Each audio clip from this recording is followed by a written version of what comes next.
Yo, fam, let me tell you what went down with the Nephites. So, after all that chaos, they were like, peace out, and everyone headed back to their own lands in the 26th year. Literally everyone. Like with their fams, their squaws, their sheep, cows, horses, and even their fancy stuff. Hashtag packed up. Oh, and here's the tea. They didn't even run out of snacks.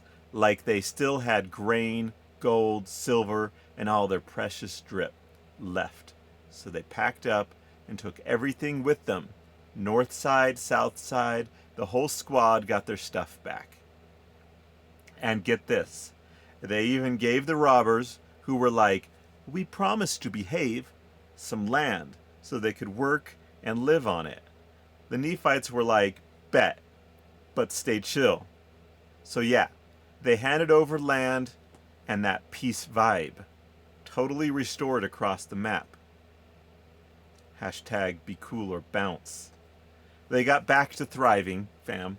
The 26th and 27th years, high-key good times. Everyone was following the laws that were all about justice and fairness. People were vibing like it was a whole mood, no lie. Honestly, nothing was stopping them from getting those constant W's, except if they started wilding out and breaking the rules. But right then, they were solid. Hashtag winning streak. Big props to Gidgadonai, Judge Laconius, and the whole squad, because they kept the peace on lock. They were the goats of keeping everyone chill. Hashtag respect the leaders. So like, they weren't just chilling, they rebuilt a bunch of cities. New cities? Check. Old cities? They glowed up like crazy. Hashtag building boom. And don't sleep on the infrastructure either. These guys built roads connecting everything from city to city, land to land, basically turning the place into a road trip paradise. The 28th year came and went, and guess what? More peace. Like they were just out here winning at life. Hashtag no drama. But then 29th year hit, and people started acting mad sus. Pride was popping off. People were flexing their riches too hard, and it led to some major beef. And the land was filled with merchants, lawyers, and officers. And you know what happens when there are too many lawyers in the room, right? Drama for days. And things got shady. People started getting ranked based on their group, on their guap. And who got the most education? If you were broke, you stayed in the dark. But if you had cash, you were getting the best learning out there. Some people were living in their Delulu pride fantasy, while others were staying mad humble. Some were out here throwing shade, but the real ones, they took the hate and kept quiet, staying humble AF and loyal to God. Hashtag stay humble. But all the sneaky pride messed up the church big time. By year 30, the church was basically falling apart. The only ones staying true were a few of the converted Lamanites who were like, nah, we're good. These dudes were immovable and kept the commandments with that 100% commitment energy. Hashtag ride or die for God. And why all this chaos?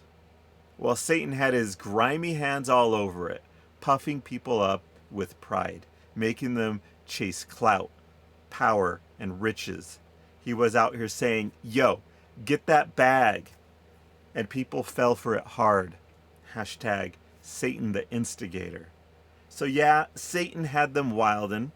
They had peace for a hot minute, but the shady moves got them all tangled up again. Hashtag peace was nice while it lasted. By the start of year 30, things were looking hella bad. People were totally controlled by the temptation, doing whatever Satan wanted. It was straight up chaos.